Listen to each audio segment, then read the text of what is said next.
Love today எம்எல்ஏவை நம்ம ராஜ்மோகன் அவர்கள் சிறப்பா முடிச்சு விட்டாரு. விஜய் அங்கிள் பாவம்பா, அவருக்கு ஒன்றும் தெரியாதப்பா.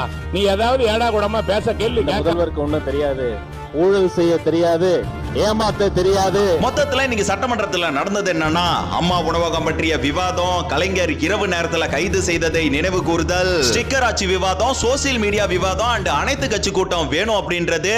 அதே நேரத்துல மத்திய அரசுக்கு செலுத்தப்படும் வரிகளில் இருந்து தமிழ்நாட்டிற்கு உரிய நிதி பகிர்வு கோரி தனி தீர்மானம் கொண்டு வரப்பட்டது.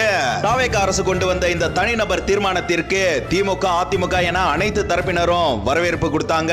இப்ப இதையெல்லாம் விட முக்கியமா நம்மளோட முதலமைச்சர் உதயநிதி அவர்களுக்கு சரியான பதிலடி கொடுத்தாரு அப்படின்றதெல்லாம் தாண்டி காவிரி நதிக்காக கர்நாடகாவிடம் நம் தமிழக மக்களுக்காக அவமானப்பட கூட தயார்னு சொன்னார்ல. உண்மையிலே இவரை எதிரியா பாக்குறவங்க கூட அவ்வளவு அன்பா பார்ப்பாங்க.